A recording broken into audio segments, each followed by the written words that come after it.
জোচ্চুরি ফাঁস, সব জোচ্চুরি ফাঁস।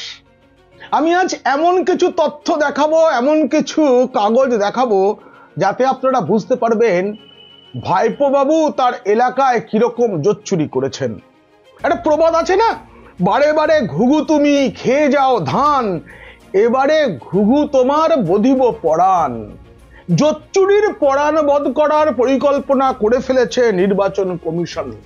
ভাইপো বাবু এবারে আপনি ধরা পড়ে গিয়েছেন। গত লোকসভা নির্বাচনে বিপুল ভোটে জয় নিয়ে তো মামলা চলছে, এখন আবার নির্বাচন কমিশনের বিরুদ্ধে আপনি মামলার হুমকি দিচ্ছেন, চ্যালেঞ্জ ছুড়ছেন। কিন্তু আপনার জেলায় নাকি গত একটি বছরে 760টি বুথে প্রচুর মানুষ, তার মধ্যে কেউ প্রয়াত হননি, কেউ অন্য জায়গায় চলে যাননি। ভাবা যায়, সকলকে আপনি অমরত্ব দিয়ে রেখেছেন নাকি ভাইপো বাবু? আপনি ধরা পড়ে গিয়েছেন, আর তাতে গুপ্ত অস্ত্র প্রয়োগ করতে চলেছে নির্বাচন কমিশন। আলোচনা ভালো লাগলে অবশ্যই সাবস্ক্রাইব করবেন পিনাক্ষী বলছে। এখন কেমন করে ভাইপো বাবু তার পিসিমণিকেও টপকে গিয়ে জোচ্চুরি করেছেন এবং ফাঁদে পড়েছেন তা জানতে দেখুন ও শুনুন পিনাক্ষী বলছে। আপনাদের প্রথমেই জানিয়ে রাখি, গোটা দেশেই এসআইআর শেষ করার জন্য সময়সীমা বেড়েছে, কিন্তু আসলে এই সময়সীমা বাড়ানোটা বেশিটাই পশ্চিমবঙ্গের জন্য। কারণ অনেক কারচুপি নজরে এসেছে এবং আসছে, আর তারপরে কমিশন বুঝেছে তদন্ত দরকার। একেবারে এই শব্দটা মানে নথিপত্র মিলিয়ে দেখা নয়, রীতিমতো তদন্ত দরকার, আর সেই কাজটা শুরু হয়ে গিয়েছে। তার জন্যই এই এতটা বেশি সময় নেওয়া হয়েছে। রাজ্যের অন্য জেলাতে কারচুপি তো হয়েছে, কিন্তু সবচেয়ে এগিয়ে ভাইপো বাবুর জেলা দক্ষিণ 24 পরগনা। যে পরিমাণ জোচ্চুরি হয়েছে তা বলার আগে কমিশনের গুপ্ত অস্ত্রের কথা বলি। অবসরপ্রাপ্ত আধিকারিক আইএএস সুব্রত গুপ্তকে এসআইআর এর পশ্চিমবঙ্গের জন্য, অন্য কোনো রাজ্যে এইভাবে কোনো নিয়োগ হয়নি, পশ্চিমবঙ্গের জন্য এসআইআর এর বিশেষ পর্যবেক্ষক নিয়োগ করা হয়েছে। তিনি আবার 12 জন আইএএস কে পর্যবেক্ষক নিয়োগ করেছেন, যারা তদন্ত করবেন কোথায় কে কি কারচুপি করলো, চটি চাটতে চাটতে কারা ভুলে গেল সরকারি কর্মী হিসেবে তার আসল কর্তব্য কি, তাদের খুঁজে বের করার কাজটাও শুরু হয়ে গেছে। এই সেই সুব্রত গুপ্ত যাকে বারংবার বঞ্চিত করেছেন আমাদের গর্বের মুখ্যমন্ত্রী, সততার প্রতীক মমতা বন্দ্যোপাধ্যায়। যোগ্যতা থাকা সত্ত্বেও, তার সিনিয়রিটি থাকা সত্ত্বেও তাকে মুখ্য সচিব হতে দেননি সততার প্রতীক মমতা বন্দ্যোপাধ্যায়, কারণ তিনি চটি চাটা হতে চাননি, তিনি নিয়ম মেনে কাজ করতেন। তাই সুব্রত গুপ্ত বঞ্চিত থেকেছেন, সেইভাবেই অবসর নিয়েছেন। এখন সেই অবসরপ্রাপ্ত সুব্রত গুপ্তই হচ্ছেন পশ্চিমবঙ্গে নির্বাচন কমিশনের গুপ্ত অস্ত্র। বাংলায় মোট 24টি নির্বাচনী জেলা আছে, সেই জেলায় 12 জন আইএএস এই পর্যবেক্ষকের কাজ করবেন। তারা কি করবেন? গভীর নজরদারি, মানে আমাদের কম্পিউটারে একটা এআই এর মাধ্যমে একটা ডিপ ড্রাইভ করা যায়, আমরা গবেষণা সংক্রান্ত কাজের সময় এটা করে থাকি। সেই ডিপ ড্রাইভ, গভীর নজরদারির কাজটা করবেন এই 12 এবং সুব্রত গুপ্ত 13 জন মিলে। আর তার শুরুতেই ফাঁদে পড়েছেন ভাইপো বাবু, সেটা বিস্তারিত বলবো। তবে তার আগে একটা কথা, আপনাদের জন্য আমি যে প্রতিবেদন বানাই তাতে অনেক সময় এবং পরিশ্রম দিতে হয়। যদি আপনারা ভালোবেসে আমাকে সুপার থ্যাঙ্কসের মাধ্যমে টাকা পাঠান, তাহলে আরো ভালো ভালো ভিডিও বানানোর উৎসাহ পাবো আমি। দেখবেন ভিডিওর নিচে যেখানে সাবস্ক্রাইবার বাটন থাকে তার পাশেই থ্যাঙ্কস বাটন আছে। এই থ্যাঙ্কস বাটনে ক্লিক করে আমাকে ভালোবেসে যার যেমন সামর্থ্য তেমন টাকার সুপার থ্যাঙ্কস পাঠাতে পারেন। এই রাজ্যের মোট 2208টি বুথ, সংখ্যাটা মনে রাখুন, 2208 বুথে গত 1 বছরে কেউ প্রয়াত হননি। মানে এটা বুঝুন, 2024 সালে যারা ভোট দিয়েছেন বা ভোটার তালিকায় নাম ছিল, 2025 সালের তালিকাতে তাদের সকলের নাম উঠেছে। এখন এসআইআর এর সময় সকলের ফর্ম জমা পড়েছে। এটা হতে পারে না। এটা বৈজ্ঞানিকভাবে স্ট্যাটিস্টিক্যাল সায়েন্স বলে যে জিনিসটা আছে তার কারণেই এটা হতে পারে না।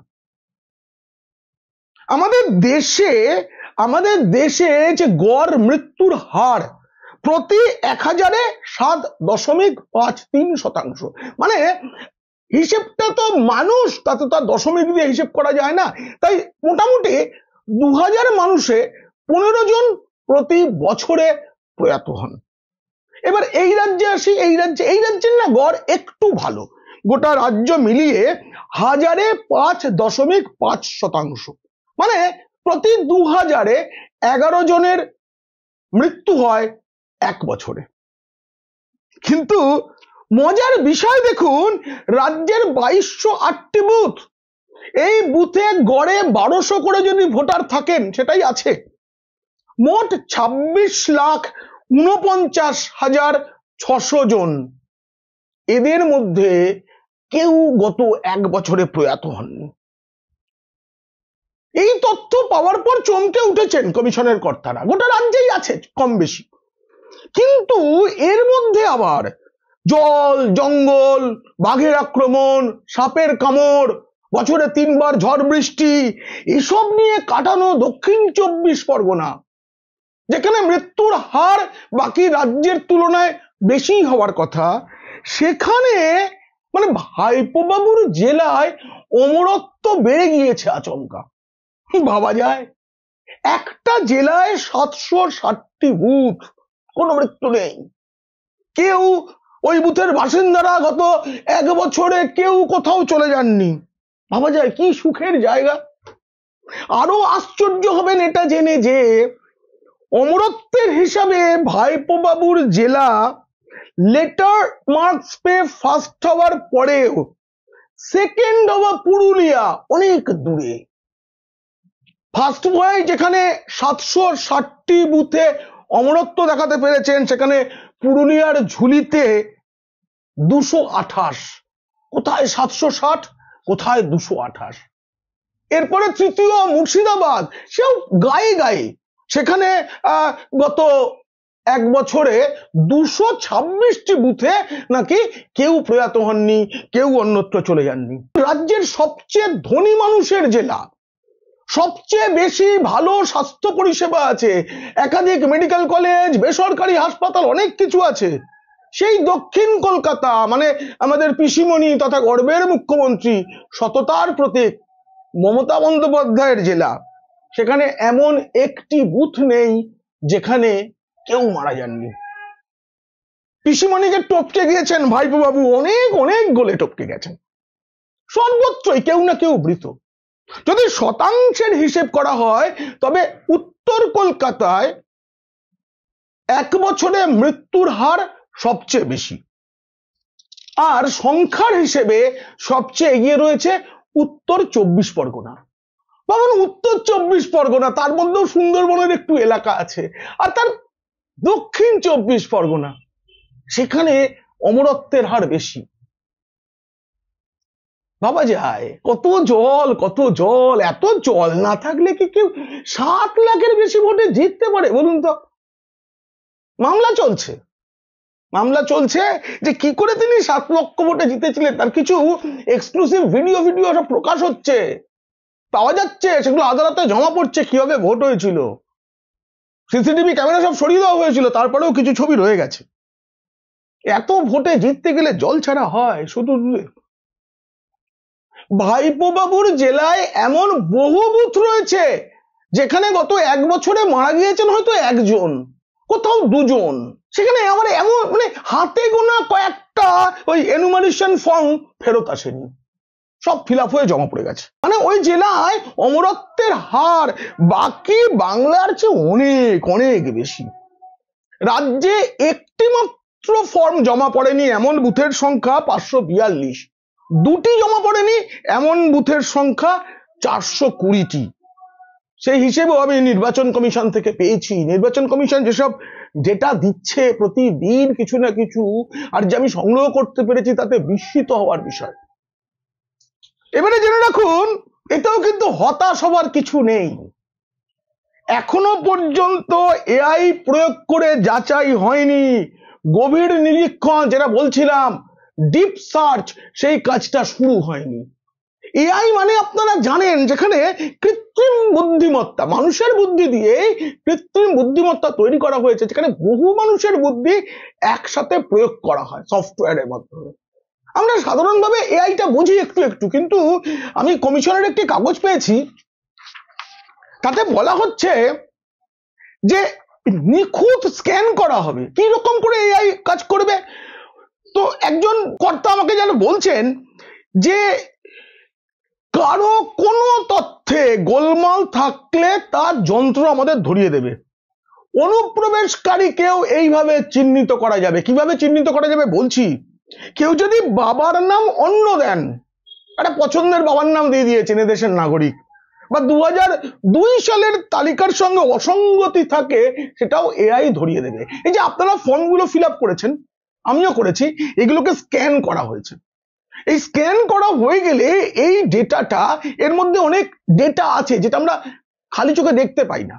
তাতে হাতে লেখা হলেও বাবার নাম, কে লিখেছে, দুটো হ্যান্ডরাইটিং এক কিনা, যে ছবিগুলো বসানো হয়েছে তার মধ্যে মিল কতটুকু আছে, একবারে সূক্ষ্ম বিচার করতে পারে এআই। কমিশন যা বলছে, এআই এর মাধ্যমে সংশ্লিষ্ট ভোটারের নাম, ছবি, আধার নম্বর এবং মোবাইল নম্বর স্ক্যান করা হবে। তখনই ধরা পড়ে যাবে একটা ছবি ক জায়গায়, একটা নাম কত জায়গায়, একই বাবার কত সন্তান, তার মধ্যে কজন বৈধ সন্তান, কজন অবৈধ সন্তান। মানে বাবার ইচ্ছায় অবৈধ সন্তান নয়, সন্তানের ইচ্ছায় তিনি অবৈধ সন্তান। এছাড়াও ধরুন, এই যে মোবাইল নম্বরটা স্ক্যান করা হবে, ছবিটা স্ক্যান করা হবে, আধার নম্বরটা স্ক্যান করা হবে, তাহলে বোঝা যাবে যে এই আধার নম্বরের তথ্য তো পেয়ে গেছে 34 লাখ মৃত বাংলায় আধার কার্ড রয়েছে। তো এই তথ্যগুলোর মধ্যে ম্যাচিং হয়ে যাবে, ম্যাচিং হয়েই দেখিয়ে দেবে এই বুথে এতজন জালি ভোটার। কাজটা বাকি আছে, বাচ্চা বাকি আছে। এই রাজ্যে যবেই শুরু হোক এসআইআর, জুলাই মাসে যখন বিহারে এসআইআর ঘোষণা হয়েছিল, তারপর থেকে কার কার বাবা মায়ের নাম বদলে গেল, কারা বাবার নাম নেই, কাকার নাম দিয়ে, কাকিমার নাম দিয়ে এসআইআর এর ফর্ম ফিল আপ করেছেন, সবটা না ধরে ফেলবে এআই। মনে রাখতে হবে যে এখনো পর্যন্ত যেটুকু কাজ নির্বাচন কমিশন করতে পেরেছে, মানে 1 ডিসেম্বর পর্যন্ত 43,30,000 ভোটারের নাম বাদ গিয়েছে। এই যে বাদ গিয়েছে, এগুলো কিন্তু পাকাপাকি বাদ, কারণ এদের ফর্মই জমা পড়েনি। এই সংখ্যাটা আরো বাড়তে পারে, কিন্তু কমার কোনো চান্স নেই, কোনো চান্স নেই কমার। এরপরে আছে যাচাই প্রক্রিয়া, শুনানি পর্ব, তারপরে এআই পর্ব, ফলে আরো অনেক নাম বাদ যাবে। এখনো হতাশ হওয়ার কিচ্ছু হয়নি, এখনো অনেকটা সময়, 11ই ডিসেম্বর পর্যন্ত চলবে, 1 কোটিতে পৌঁছবে বাদ যাওয়া নাম। আর ভাইপো বাবুর জেলাতেই যে জোচ্চুরির প্রমাণ পাওয়া গেছে, যে কারচুপির প্রমাণ পাওয়া গেছে, তাতে বুঝতে পারা যাচ্ছে যে বাকি বাংলাতেও কি কি হয়ে থাকতে পারে। ইতিমধ্যেই 21,45,000 মৃত ভোটার চিহ্নিত হয়েছে, যাদের নাম ভোটার তালিকায় ছিল 25। সংখ্যাটা ভাবুন, নিখোঁজ ভোটার, তাদের কোনো সন্ধানই নেই, এমন 5,53,000। স্থানান্তরিত, মানে এই রাজ্যে ছিলেন, এখন অন্য রাজ্যে চলে গেছে, এই বিধানসভায় ছিলেন, অন্য বিধানসভায় গেছেন, একাধিক জায়গায় নাম, এরকম 15,13,000। এছাড়া ভুয়ো ভোটার, যাদের কোনো অস্তিত্ব কোনো কালে ছিল না, এখনো নেই, তাদের সংখ্যাটা 98,600, প্রায় 1 লাখের কাছাকাছি, এটা লাখ টপকে যাবে। 4 ডিসেম্বরের থেকে তো তারিখটা বদলে 11ই ডিসেম্বর হয়েছে, সুতরাং এখনো সংখ্যাটা বাড়বে। বাকি 10টা দিনের সংখ্যাটা অনেক বাড়বে, কারণ পর্যবেক্ষকরা সবেই ফিল্ডে নেমেছেন। এইসব জোচ্চুরি যেখানে যেখানে হয়েছে, মানে যেসব বিএলওরা খুব চটি চেটেছেন করে মিথ্যা তথ্য এন্ট্রি করেছেন, তাদেরও বাঁচার জন্য শেষ সুযোগ দিয়েছে কমিশন। পাপস্খলন করার জন্য তাদের হাতে নতুন একটা সুযোগ দেওয়া হয়েছে, সেটা হচ্ছে তারা এনুমারেশন ফর্ম ফিল আপ করেছেন, যা যা এন্ট্রি করেছেন সার্ভারে সেগুলো তারা সংশোধন করতে পারবেন। তাদের অ্যাপে এডিট অপশনটা অবশেষে দেওয়া হয়েছে। একই ব্যাপার ইয়ারোদের জন্য। ডিজিটাইজেশন করার সময় যেসব কারচুপি করা হয়েছে, চটি চাটার যেসব প্রমাণ রাখা হয়েছে তা কারেকশন করে নিন। সেটা না হলে কিন্তু ভাইপো বাবু অনেক দূর, পিসিমণিও রক্ষা করতে পারবেন না। এই প্রতিবেদন কেমন লাগলো জানিয়ে অবশ্যই মন্তব্য করবেন। ভালো লাগলে বন্ধুদের, খারাপ লাগলে শত্রুদের শেয়ার করে দেবেন। আপনারা খুব ভালো থাকবেন, হতাশ হবেন না।